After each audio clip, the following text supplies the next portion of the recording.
Okay. Hello, everybody, and thank you for joining the roundtable. In today's discussion, we will be talking about the Myanmar coup that has been escalating since February. We have members from the international law cluster and the gender cluster to analyze the different aspects and implications of the coup. I would like to thank Dipanshu, Diya and Prerna for making the questions and helping organize this roundtable. I will be facilitating the discussion, so just raise your hands in case you guys have any points to make. Before commencing with the discussion, I just wanted to give a brief introduction about the situation in Myanmar. Myanmar is a country that has troubled history, which has led to political and economical distress even today. Myanmar gained independence from the British regime in 1948 and was ruled by the armed forces from 1962 when the General U led a military coup. From 1962 to 2011, the military forces had control over Myanmar, after which a transitional government was installed by the military itself. Um, the Tatmadaw, the military, staged a coup in February this year and retook control. There have been pro-democracy demonstrations and protests that are beginning to become violent. And according to the news sources, in March 27th, the military killed more than 600 people and assaulted, detained, or tortured thousands of others. So my question to everybody is that with the state of lawlessness that has taken place since the coup in February, what could be the plausible responses from the international community to end the atrocities, human rights violations taking place in the country? One such response has been Washington freezing $1 billion in reserve of Myanmar's central bank, which was held at New York Federal Reserve Bank. What is the response of humanitarian agencies like the Red Cross or UNHRC in the term of protecting civilian rights? Is it adequate, or are there more transitional organizations that should be involved? Anybody who wants to answer that? Yeah, Dipanshu. Yeah, I think I'll start with the point that we know that there has been some international response already to the situation. As you mentioned, that the US freezing the funds at the Reserve Bank and also canceling visas to any and everyone related to the junta. I also think there should be some more international response from the local neighbors of Myanmar.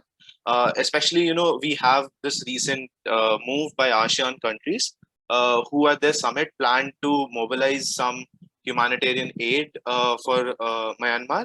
And the problem in Myanmar with respect to this kind of humanitarian aid is last mile delivery or implementation because of the travel restrictions. But I think that can be better combated if more local players start getting involved with these international agencies such as the Red Cross.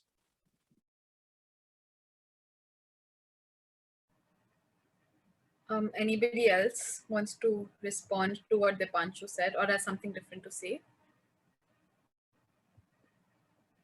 Yeah, Amisha? So adding on to the Dipanshu, there's already been a lot of things that have been taking place in terms of response from countries. And one of the things that has recently happened is attacking the business interests of Myanmar by the international countries in such a way that amounting to sanctions, especially on in the Myanmar Economic Corporation that is run by the military as of now, and it's been and the military has already been blacklisted by Washington, which is one of the ways. But in the Human Rights Council, one of the people there had suggested an inquiry into this by the International Criminal Court, which could be a possible way to deal with these atrocities. But yes, there have been a number of other international organizations like the Human Rights Office of the United Nations, as well as a number of other international agencies who have been releasing statements on this. But yes, there can be more things done by there can be more international intervention in order to protect the rights of the people living in Myanmar. Fair enough. And I think, while there is a huge responsibility to the entire international community as well, but even when we look closer to Myanmar itself, the borders, because we share, especially China, Bangladesh, India, we share a large territory between with in terms of borders with Myanmar, right? It's a huge responsibility that we as Indians or the Indian government and the Chinese government can do. Before I move on, Dia, do you have something to add? Yeah, so just adding on to both Dipanshu and Amisha's points, internationally also the US has blacklisted the Myanmar Gems enterprise. Myanmar is the largest exporter of jade and other precious stones. So I think that's a key enterprise that they have targeted. Also, why I think Dipanshu's point is very important is because currently China is the largest trading partner of Myanmar. Apart from this, its largest import partners are Singapore, Thailand, Malaysia, and Indonesia, which are all members of ASEAN. Now, I think a key problem is that a founding principle of ASEAN is the principle of non-interference, which is why a lot of these countries believe that they shouldn't be interfering or they want to look at peaceful negotiations. So even though countries like Malaysia have downright condemned the atrocities that are taking place, most of them are still unwilling to interfere because of this founding principle. And I think it's high time that all of these countries take actions. So that's number one. In terms of transnational organizations and in terms of humanitarian relief, I do know that Red Cross is doing a lot of work in Cox's Bazar, which is the largest refugee camp in Bangladesh. In terms of accessibility to different provinces in Myanmar, especially the Rakhine state, the Rakhine province, it's really difficult now because a lot of these humanitarian, especially the international humanitarian organizations, had signed memorandums of understanding with the previous civilian government. Now, with the military government in power, it's going to be very difficult because most of these leaders are the ones who've actually perpetrated the atrocities against the minorities like the Rohingyas. And in terms of direct access amidst the pandemic, in terms of doing on-ground work, I don't think they're going to be able to get that access and that authorization. Also, if they have any strategic, like if they're looking at any strategies they want to implement, the government will probably want to know about it. And the surveillance is going to be a lot more in terms of the communities they are trying to send aid to and target. So I think these are the key operational problems that a lot of these agencies are going to face.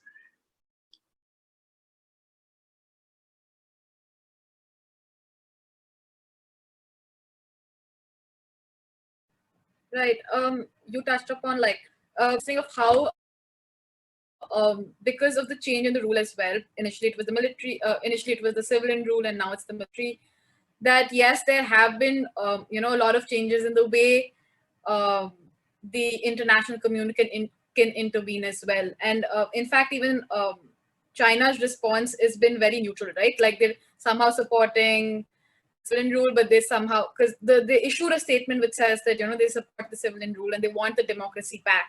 But in actions, there is nothing. In fact, it somehow shows that they're supporting the military rule. And I want to get to that of how the closest neighbors, which are India and China particularly, because they are more powerful in terms of, in terms of the power that they have. But India, as they have issued and they've spoken the same thing in the UNSC, that they have favored civilian rule. But China is very comfortable with the military rule in Myanmar as it can restrain the insurgencies along its borders. What is the involvement of India and China in Myanmar? Is it rationally possible that Myanmar becomes a ground for proxy contestations between India and China?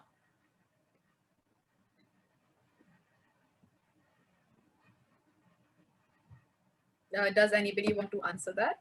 Yeah, Dipanshu. Yeah, so I think personally, it is very difficult for Myanmar as of now to turn into a proxy battleground for India and China. And here are the reasons for it. Because number one, a, a proxy war would first need a military intervention into the country in order to fight against the government or support the rebels or something like that, which rationally is very difficult right now, given the crashing economies due to COVID, the rising number of cases, and simply the lack of will to do so. Secondly, China also supported, as Vanshika also mentioned, the UN condemnation of the coup. So it is not clear as to what China's response in Myanmar is going to be. And clearly, Myanmar is not China's top priority as of now, security wise. It just needs to secure, its economic interests under the BRI with the Sitwe port and the Coco Islands port to protect its functioning. So, and India also is not very concerned with Myanmar as of now. They're just, concerned with their own internal matters at the moment. So I'm not sure if that is going to turn as a proxy ground. And anyway, India and China kind of having a lukewarm kind of contestation up north in Galwan. So I'm not sure if they'll want to tap into Myanmar and create unnecessary fuss.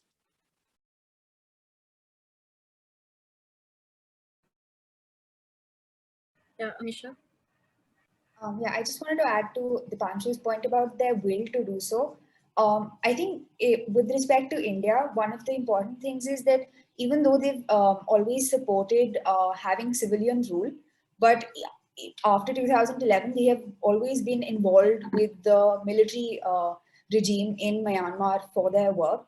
And especially now, they are strengthening the deepening security relationship between the military in Myanmar and India over counterinsurgency and border management along the eastern border is another reason why why the government in India will hesitate in outrightly condemning the military regime and asking for a democratic transition again. So that's why India has also taken a neutral stance. On the one hand, it has condemned what's happening, but it hasn't really gone outrightly. If you look at India's history of being a supporter of democracy and against military rule, India as of now has taken a more pragmatic approach in dealing with whichever sort of regime there is, because of this particularly, the counterinsurgency and the military involvement is one of the major reasons they will not or they may not be outright in their response.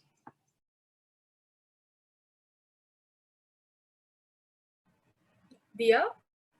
So I agree with Amisha and Dipanshu. I don't think that there will be a proxy war per se, but I do believe that with the military rule, there are security concerns that India needs to think about. So when I was reading up, I read that there was something called the Kunming railway line that China had started back a couple of years ago, and it had been, and at that point of time, the Myanmar government had agreed to it, but then they cancelled the agreement. So now with the military government in place, there is a possible chance that this railway line can be initiated again and this agreement can be restarted.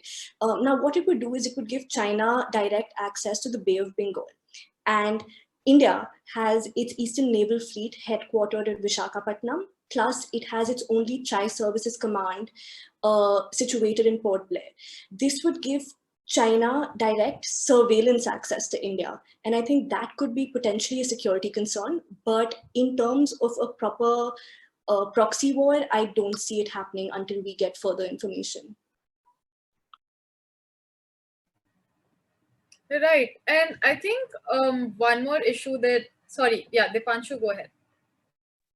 No, I just wanted to add to Dia that I think that is a very important point, and that's what I also touched upon, that China wants to secure its Sitwe port and Coco Island, which is very situated very near to Port Blair, the trial services area, and I think that's that is why Myanmar is kind of the hot ground, but again, it is not on the top priority. So I agree with you that though it is important, but it's not so important that China and India would want to kind of put in all their resources and at the time of this fragility and go all out proxy war.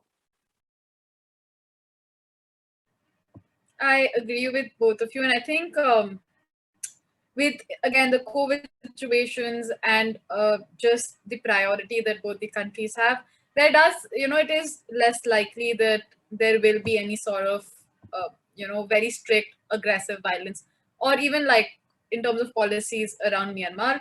But I also wanted to address the issue of human rights and the ethnic conflict in Burma, and it has been very in Myanmar. It has been very prominent since a very long. The majority ethnic Burmans, who are known as the Bamar, are fairly favored by the military rule and even was earlier. But many ethnic minority groups, on the other hand, have faced systematic discrimination. The Tatmadaws abuse against the civilians in terms of extrajudicial killings, forced labor, rape, torture, and the use of childhood soldiers is very prominent even today, and it's in the news every day. Yet, like, and a lot of people are also flooding, from across borders, and thousands of people are displaced.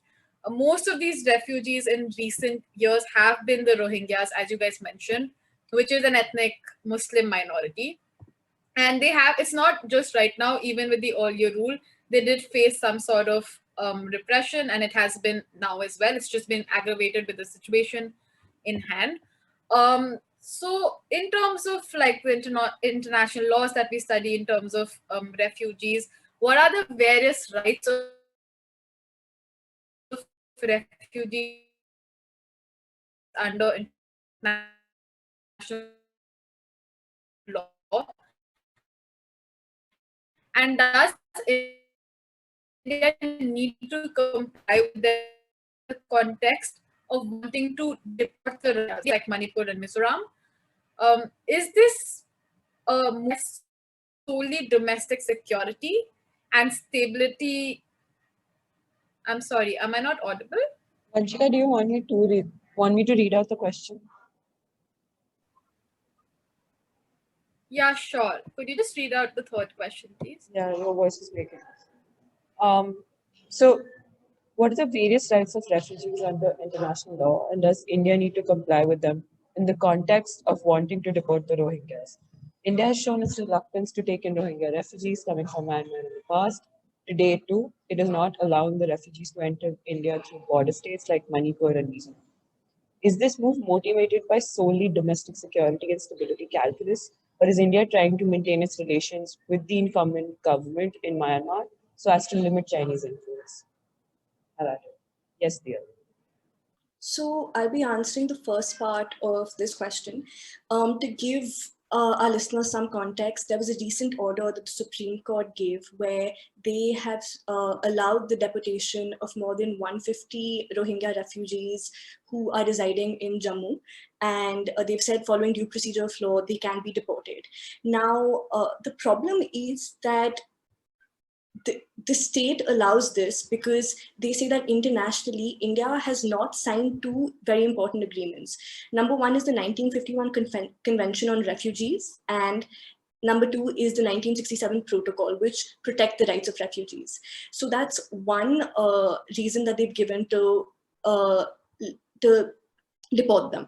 Now, I feel like this isn't an adequate argument because there are a lot of other international agreements that we have signed. So for example, we've signed the International Covenant on Civil and Political Rights, Article 6 of which talks about the right to life, Article 7 of which talks about the right to be free from any kind of torture. We've also signed other treaties. So for example, we've also signed the 1966 Bangkok Principles on the Status and Treatment of Refugees, Article 3 of which expressly bars from expelling refugees to a country where their life or freedom would be threatened. Apart from this, the principle of non-refoulement, which speaks about the fact that you shouldn't be sending refugees to a country back to their hometown where they're being persecuted, has now been deemed by the UNHRC to be a part of customary international law. It's supposed to be a peremptory norm, which means that countries, regardless of any conventions you sign, you should be obligated to follow it. So internationally, I feel like there are enough arguments to protect the rights of refugees even in our country. Now, looking at fundamental rights, the Madras High Court has affirmed that Article 21 in India applies to both refugees as well. So it applies to citizens and non-citizens. So the two fundamental rights, that is Article 14 and Article 21, following a lot of case precedents, have been applied to both citizens and non-citizens. And using that rule, I feel like refugees do have the status of protection, equal protection of the laws, as well as the right to life and liberty. And that's why they should be allowed to stay in India.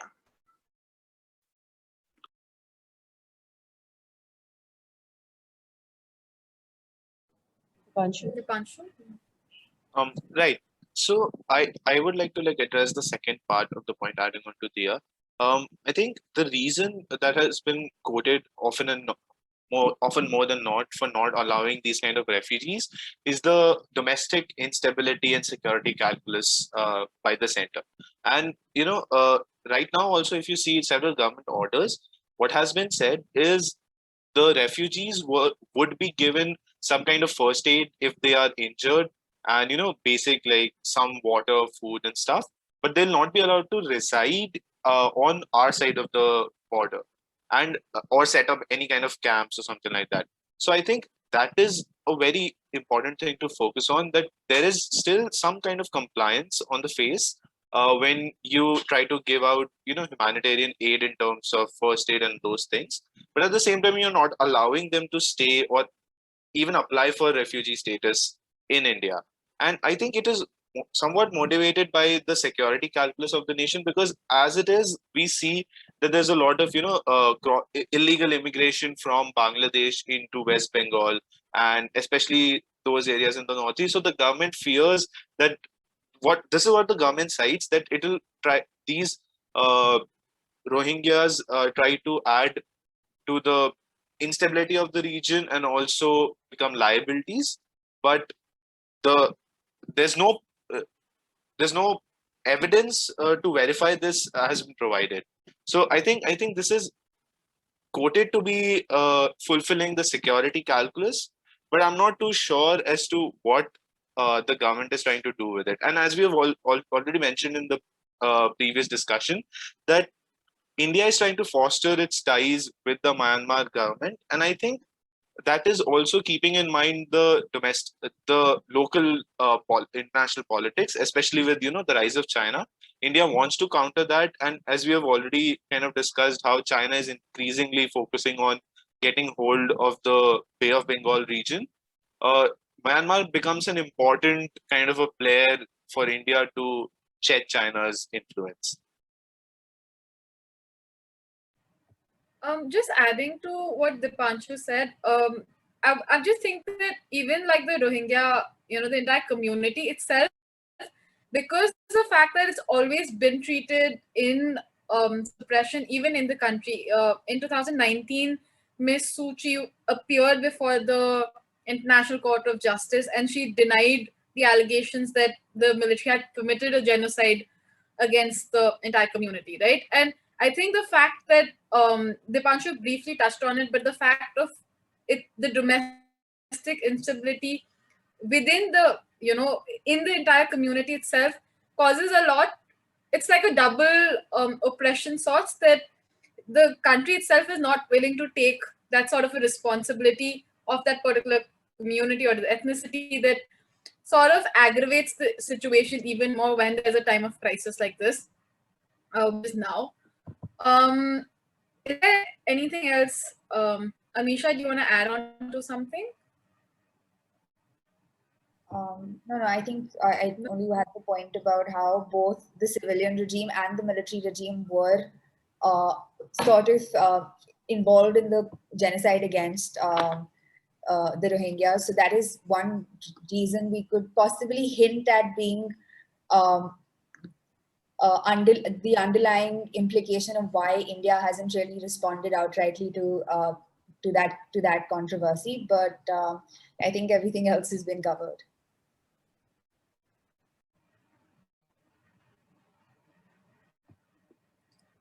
So as a cluster, we recently worked a lot on pop culture, and I thought it would be interesting to look at the role of pop culture in Myanmar, in the Myanmar case. Anti-autocracy and anti-military protesters in Myanmar are often found doing the three-finger salute from the Hunger Games. Simultaneously, the military government is cracking down and arresting popular celebrities in Myanmar who have expressed their support towards the anti-coup protests. The most recent of which was the arrest of Paing Tak Ho, for which the military brought about 50 soldiers and 8 trucks. What is the role of pop culture references and icons in contemporary protests? Is it helpful? Does the arrest of pop icons further fuel the fire or help the authorities in suppressing voices of dissent?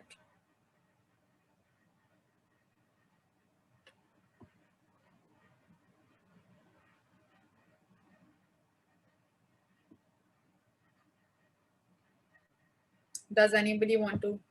Okay, the Panchu? Right.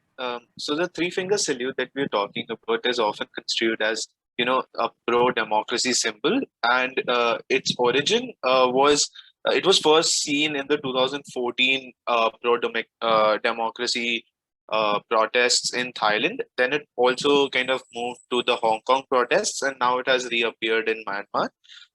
It is basically like from the Hunger Games. The context is that it is a solidarity symbol of solidarity in a dystopian world where rebels are trying to fight against an all-powerful tyrant. So that is, the significance of it. And I think, a lot of memes on it has also gained a lot of international attention. And that is how, the social media, advent of social media helps, and using pop culture references in these kind of protests help, the widespread and people are also able to, the moment you say Hunger Games, a lot of Western people start relating to this. So this makes a lot of, drag, so to say, in the international community, especially. With respect to the arrest of pop icons, I personally feel that this fuels the fire because it does, to some extent, makes people afraid. But at the same time, people who are very vocal about it start talking about these things, and that's when also mobilization starts happening. So the crackdown, I feel, is somewhat to instill this fear. But a lot of times when people have got nothing to lose, it basically fuels the fire.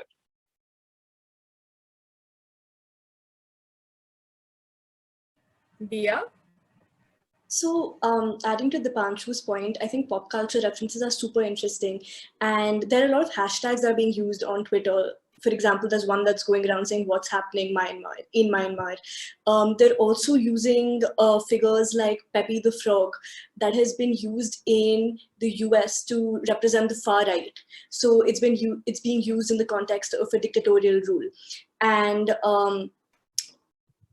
in 2010 was the time when democratization kind of happened, when the first elections did take place. And that's when I feel like the younger population actually got access and a lot more accessibility to the international sphere and to international icons. So I think it's really important, like using such references is also very important to connect to younger populations all across the world, because that's meme culture is sort of our language now, right? So it attracts a lot more attention, I think, especially on social media platforms. And I think it's definitely adding fuel to the fire.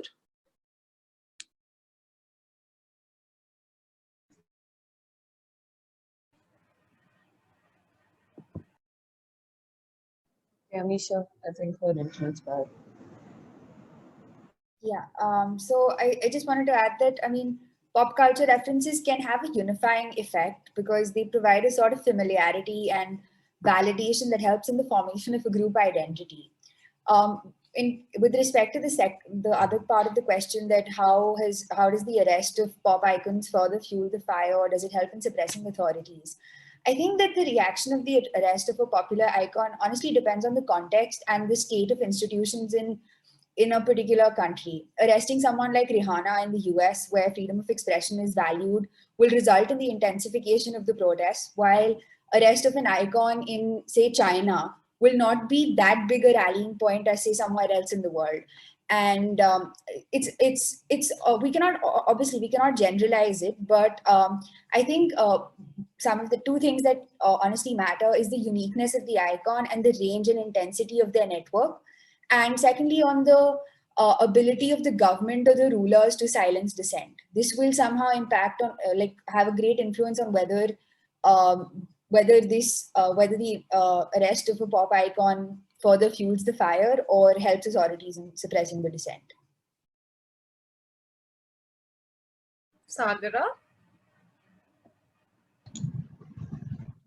Yeah, actually, I agree with what Amisha was saying about how the effect of pop culture heavily depends on the country in which the event is taking place, which is why I think despite the use of these memes and quite popular symbols that resonate with people all over the world, it hasn't prevented the Myanmar conflict from being essentially very isolated to the Southeast Asian region. Like, they've definitely attracted international attention, but they haven't been able to get the help that they need or the kind of international support that they need to actually oppose those in power. Had this event taken place anywhere else in the world, perhaps the use of these pop culture symbols would have had a greater effect in terms of helping the protesters hold their government accountable and actually get some solid change from their protests. But at least in Myanmar, even though they have generated attention in terms of the fact that, oh, it's really interesting that they're using these memes to fight something that is very much a survival issue to them, it hasn't as much helped them from the political dimension in terms of getting actual results from those in power and getting the results that they're protesting for. Yeah. I think also just a little bit of a different point of view from what Sagara was saying.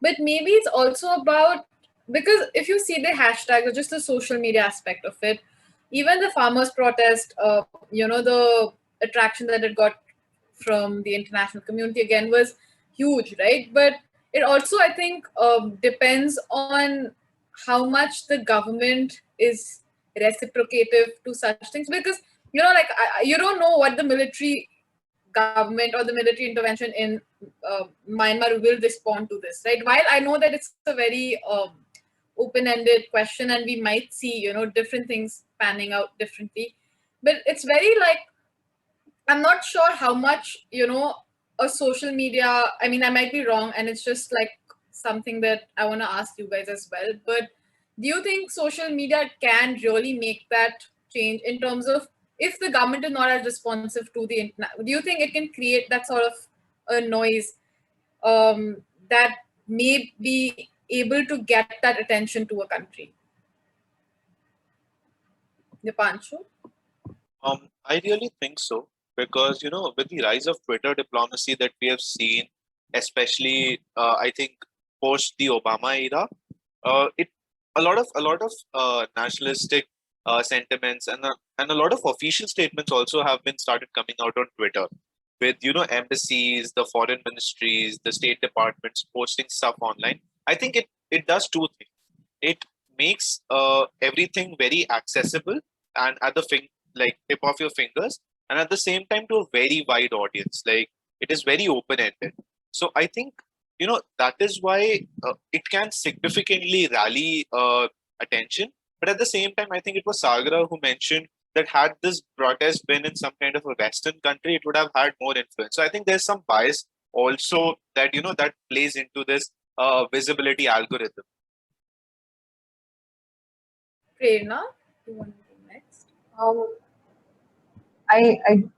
I don't necessarily think it's a bias. I just think that Myanmar might not have the internet connections that people in Western nations do. So I think in that case, Twitter diplomacy or even like protests on Twitter will have a very different set of people who will be watching it. So it'll mostly be people who are privileged enough to own a mobile phone and privileged enough to read English and can access Twitter in the first place and know how to understand what is happening over there in whatever ways it's being disseminated.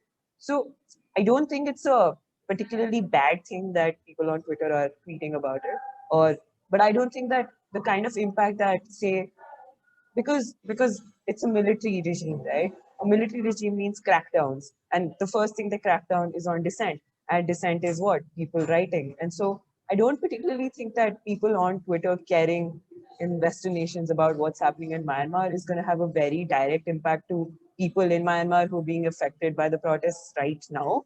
But maybe it can fuel some sort of discourse around it. And that discourse might or might not affect them. Like it fueled enough discourse that we are talking about it. But I don't know if what we're talking about is ever going to affect them. But it is spreading information. So there's like a two-way street, twofold aspect to like Twitter diplomacy or even discussions online. So that's all I want to say. Dia? So I just have a general criticism to make in terms of talking about the flip side of social media. And this is something that's general. So whether I'm talking about protests in our country or whether I'm talking about protests abroad, I think the flip side is that a lot of us tend to engage in internet activism, and then that's just it. And that's what it becomes. It becomes like fingertip activism, where you're not actually showing up for the protest and you're just sort of trying to, I mean, it feels very tokenistic. So I think the one thing when we're looking at it internationally is, of course, apart from like using social media to our advantage, spreading the message, think of the practical things that we can do. When we can make those donations, are we making those donations? When we can show up, are we really showing up? So look at how we can practically contribute and take a balanced approach in terms of using social media. I think that's something that's very important. And it's also something that we need to, constantly and consciously think about. Right. That's very true. All of you guys made amazing points, but I think we'll just step back. We just digressed a little, so we just get back to Myanmar back. But Prerna's here, and we could maybe talk about the gender aspect of this entire coup. With the civilian rule had a female leader, which is again a huge thing for a huge topic for discussion. So I just wanted to ask the question that in a recent foreign policy article, they articulated the military as a patriarchal political actor. The recent coup could set back legislations for women's legislations by years, since the male-dominated military explicitly links itself to machinery of patriarchy. State rhetoric has used paternalistic language to refer to the junta and the now detained leader Aung Suu Kyi as father and mother of the nation. The military has also traditionally drawn moral legitimacy from its support of Buddhism, the nation's dominating and deeply patriarchal religion. Buddhism in Myanmar espouses the concept of H-porn, a form of spiritual energy that men are said to have more of, making them superior to women, and considers female nuns lower status than the male monks.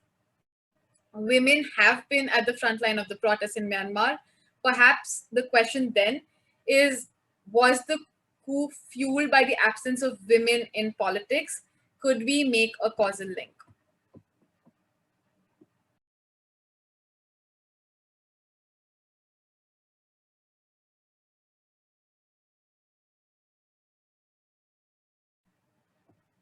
Prerna? So I think there are several aspects to the question. I'll cover a few. I was also thinking about how, particularly in a place like Myanmar, which is so intrinsic, most places are intrinsically patriarchal, but in a place where you get the military rule in, and the military then sort of represents this idea of being this masculine protective force that is going to bring like this idea of stability back to the country, then what does it also mean by, say, getting stability back into the nation, right? Because that would also mean maintaining a certain status quo, and that status quo could be directly affecting people who haven't had rights in the past, which is women in this case. And say, for example, a lot of women legislations were being pushed under Aung San Suu Kyi because, well, one, she's a woman, and and those legislations will inherently stop, right? Because military juntas have their own specific set of criterions that they have to affirm to, and one is being strong men. And what do strong men do is like push down on people who can't really talk back. So I was also thinking about, if anyone has an answer to this, about how this idea of stability affects then people within the country of Myanmar, and how then do women being the forefront of protests then may complicate the idea of what protests are and how we can view and understand protests in that lens then. So if anyone wants to have at it.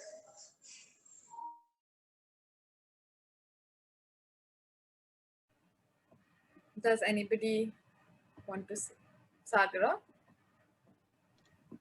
Yeah, so what I found most interesting about seeing women at the front lines of the protests was that they were specifically using these patriarchal ideals of the military against them. So the whole idea of the Sarong Revolution is that they're using feminine clothing, feminine sanitary items, and even underwear lying them out in public so that they can deter these police from encroaching on them. So the very fact that they're using their own femininity to fight against the forces that are oppressing them really questions that whole idea of the strongman image that the Myanmar military is projecting. And I think that goes a long way in terms of in redefining how we see the role of women in protest, because so far it has just been in terms of them standing up for their own rights or representing their own rights in protest. But this is the first time where I think I've seen them actively leveraging their own femininity against those in power to make a difference. So I think that will definitely have bigger effects, not just in Myanmar, but in the future as well. Dia? So when I was reading up, I saw that unfortunately in terms of representation, so when we looked at the last year's November elections, there was only like probably 15% representation of women. And constitutionally, they have a provision, Myanmar has a provision that says that there's certain positions that are better suited for men, which is why a lot of key ministerial positions are positions that women aren't eligible for. But the interesting thing is that when you actually go back and see, there are a lot of local organizations. So women have been accessing politics, just not through very direct means. They have been using back-end negotiations, and they have been very much a part of peacekeeping protests, the peacekeeping process. So there have been organizations like the Women's League of Burma. There's also been this organization called the Shan Women Action Network, which has been very rigorously fighting for, against sexual assault, against domestic violence. So it's been engaging in advocacy. It's just that these women don't really get the chance, or they're not really allowed to, because they do have the requisite skill, they do have knowledge when it comes to conflict resolution. It's just that they're not allowed positions to have direct confrontations, and they're not given that access. So I think that's pretty unfortunate, and that should be taken into consideration. That's true. And I think I also wanted to point out how even when the civil, even when Sasuchi was in the power, when she was in power, she was always, the military always had the control. Even with the response with the Rohingyas or anything, it's always that the military did have an upper hand in every sense. And you can also question if maybe there was a male leader, would the coup even really happen, right? Or would the military always be in control? Would they be able to come back like this? Because it was just suddenly that February they wake up and they say, the elections are not fair, and now the military has come and arrested people from the party, right? So I think there is a lot of like female bias in terms of how even her entire rule was treated, how much she had, how much authority she actually had in running the country, right? And also this concept of the father figure, the mother figure. I think it's a very populist way of even getting people under, getting the masses to follow you. Like the populist leaders, even the military rule does need to portray that masculine figure for even some people to believe in that. Similar to Sa Shu Chi's power, where she also had to make herself, portray herself as the mother, to make the entire the masses follow her. So I think there's a lot of gender in terms of how you are perceived as a leader that comes into play. Prerna? Yeah, just last thing. I'll just add to it. So also like looking at how family structures that play a role, because why would you want father and mother figures in state politics, right? And that's because the hierarchy of power and dissemination of information comes from a certain set of standardized procedures. You get your, like, you brought up by your parents, so your parents become like the sole authoritative figures in your lives. And so it's but obvious that the singular unit that's considered as the foundation of the state becomes like this power, it becomes like the source of authority where the state gets it from. So I think, like, looking back at how family is also structured in the state itself, and Myanmar in this case, can give us like a better insight as to why women are missing from politics. And I think a lot of it can be related back to religion, as the question said, how how Buddhism, the form of Buddhism that they follow, is intensely gendered in its outlook to what they consider as intrinsic capabilities of men and women. And since by that essentialization, we are kind of reaching a conclusion that there is a specific conception of what a man is and what a woman is. And in that conception, women don't fit into authoritative figures. And so, so that's just something I want to say. Dia and then Sagara. I think even in the Indian context, it's really interesting to see that the very few prominent women politicians we have are also referred to the same way. We had Didi, who's Mamata Banerjee. We had Amma, who was Jayalalitha. And I think an important concept is the idea when women enter the public sphere, it's the idea of distinguishing between the sexuality aspect. How do I say it?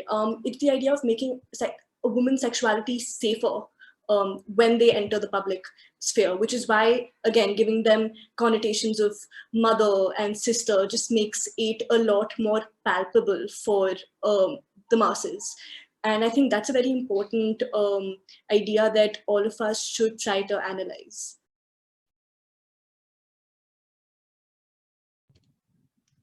Yeah, I feel like there's definitely a lot of the gender aspect for that's affecting how people perceive Miss Suchi's power in Myanmar. Because even in the case of the Rohingya crisis, if I remember correctly, there were Buddhist nationalists that were trying to paint her as a Muslim lover, because it was expressed that she had sympathy for the Rohingya refugees, but she refused to speak out because she realized that if there was even a hint that she was supporting the Rohingya Muslims, she would be taken out of power, and she needed to be in power to deal with it, which is why she was very silent on the issue.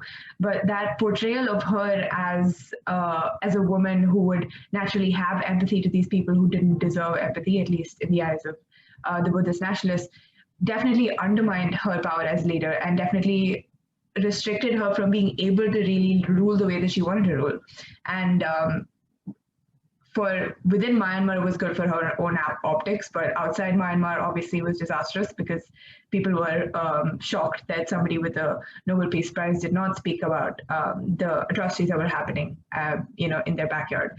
But yeah, there's definitely a record of gendered issues affecting Suu Kyi's power in Myanmar, so it's no surprise to me that that same rhetoric is happening today. Dipanshu? Yeah, I think a lot has been said, and just adding on to the discussion, I would say the point that somebody made about family orientation in these cultures is also very important, because that kind of formulates or models the state orientation, which is also very patriarchal.